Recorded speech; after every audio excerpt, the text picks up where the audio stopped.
Welcome sa akin channel. So, for today's video about sa Popo, live po ang ating topic.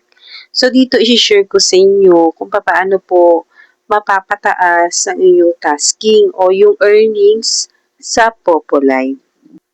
Ipapakita ko rin po dito yung bagong tasking ni Popo. So, dito kahit wala kang trade, ay makakakuha ka po ng 1,200 ping points.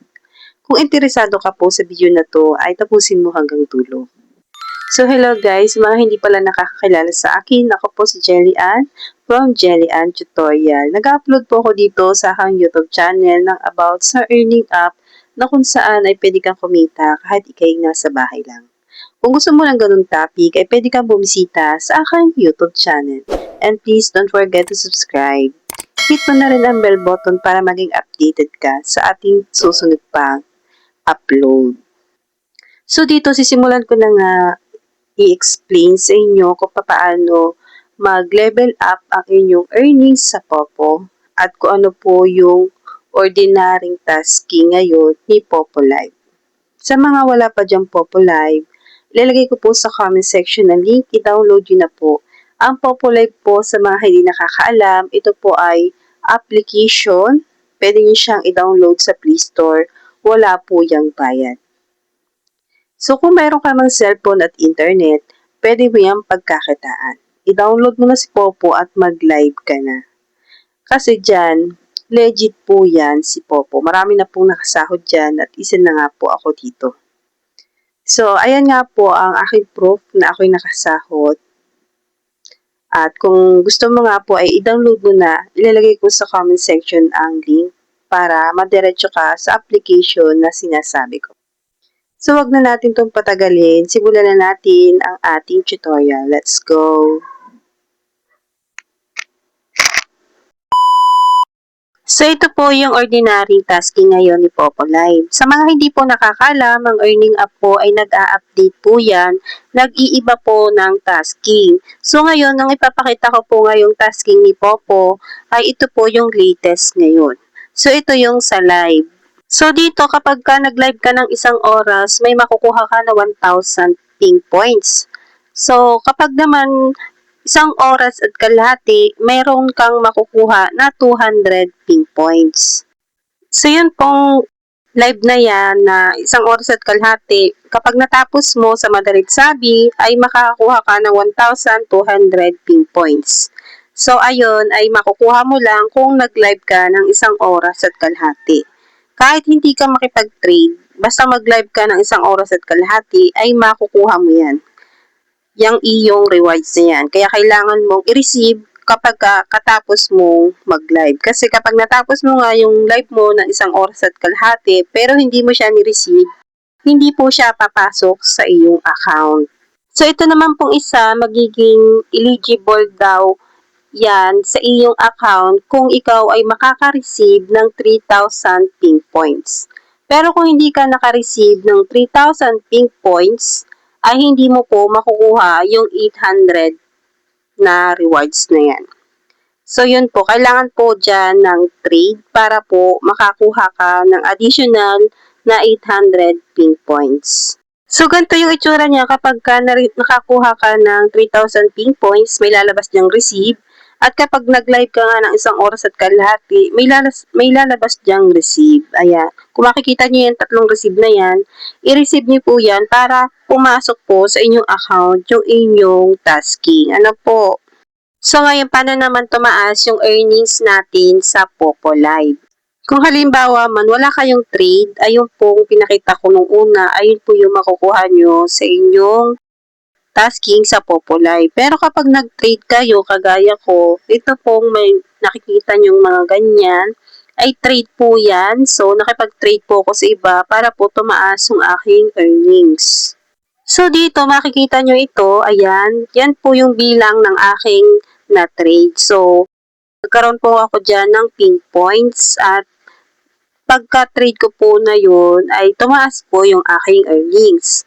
So, nabanggit ko po kanina sa kauna-unahan, ang live po dito, kapag nag-live ka ng isang oras ay 1,000 yung makukuha mo. Pero dahil nakipag-trade ako ngayon, ang makukuha ko na sa isang oras ay ito. So yan, 3,000 pink points po sa isang oras ang makukuha ko. So bali, 2 oras na po ang kailangan kong i-live dyan. Kasi nga po, nag-level up po yung aking account. Kung gusto niyo pong tumaas ang inyong earnings, makipag-trade po kayo ng 150,000 pink points para po makakuha po kayo ng 3,000 pink points sa isang oras at kapag ka 2 oras, another 3,000 pink points po.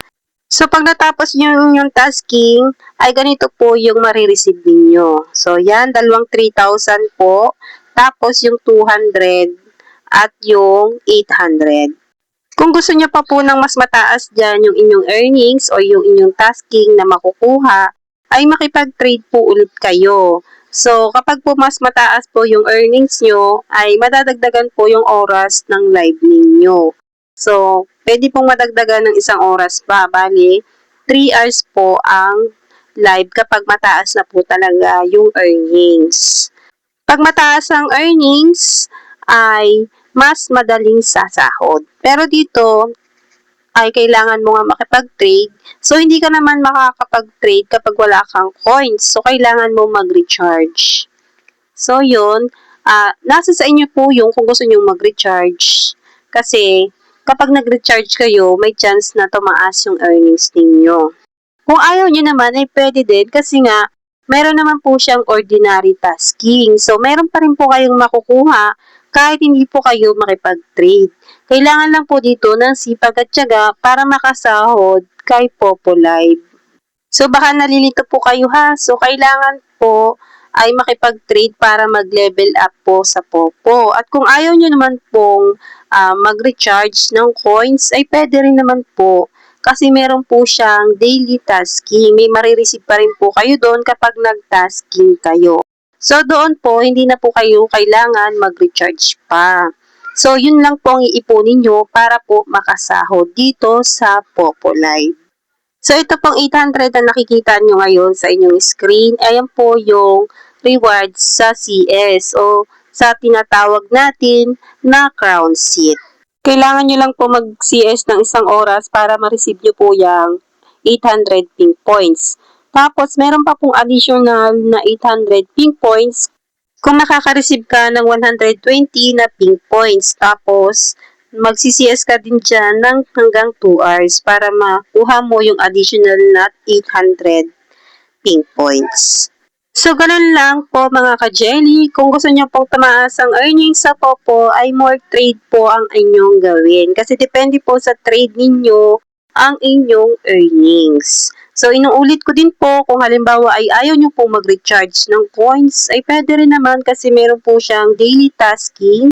So, hindi nga lang po doon ganong kalaki, pero at least may nakukuha po pa rin na libre. At iipunin lang po yun para makasahod sa Popo. So, ito pong share ko sa inyo ay paano tumaas ang earnings sa Popo. So, ganun nga po, kailangan ng more trade. So, dito, after 1 week po, tapos wala kayong trade ulit, babalik po siya sa normal or ordinary na tasking. Kaya, kailangan po dito ay palaging may trade para po ma-maintain ninyo ang inyong earnings. So, ganun po dito sa Popo Live.